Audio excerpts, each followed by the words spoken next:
अनूप महाराज ने कहा, श्रीमद् भागवत कथा श्रवण से पापी पाप से मुक्त हो जाते हैं।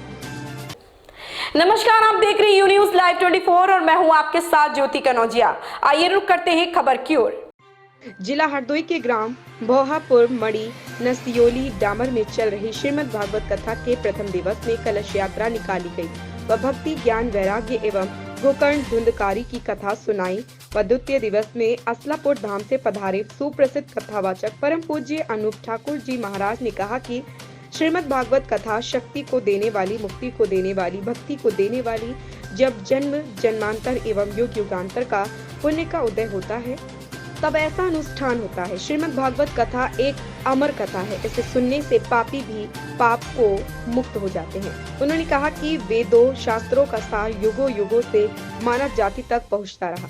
भागवत पुराण उसी सनातन ज्ञान की पयस्विनी है जो वेदों से प्रभावित होती चली आई है। इसलिए भागवत महापुराण को वेदों का सार कहा गया।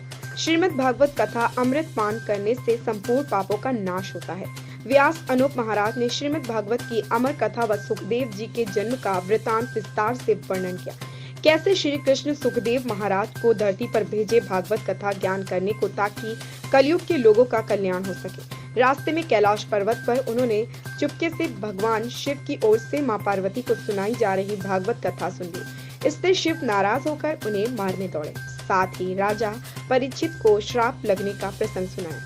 ठाकुर महाराज ने कहा कि राजा परीक्षित की मृत्यु 7वें दिन सर्पदंश से होनी थी। जिस व्यक्ति को यहाँ पता चला कि उसकी मृत्यु 7वें दिन होगी, वह क्या करेगा, क्या सोचेगा।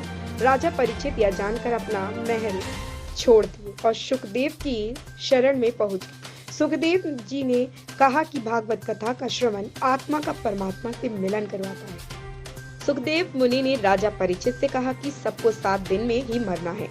इस सृष्टि में 8वां दिन तो अलग ही बना नहीं। संसार में जितने भी प्राणी हैं, सबकी मृत्यु एक न एक दिन तो होनी है और जो मनुष्य का एक बार श्रीमद् भागवत कथा श्रवण कर ले और उसे सुनकर जीवन में उतार ले तो उसके समस्त पाप नष्ट हो जाते, उससे भगवान की प्राप्ति हो जाती है। कथा आयोजक बाबा चंदमा दास जी महाराज, श्याम दास, परीक्षित, सत्येंद्र सिंह, सपत्नी अतुल सिंह चौहान, आलिन सिंह, छविराम सिंह, सूरज द्विवेदी, अनमोल त्रिवेदी समेत बड़ी संख्या में श्रद्धालु मौजूद रहे। इस खबर में बस इतना ही। देखते रहें यू न्यूज़ लाइव 24।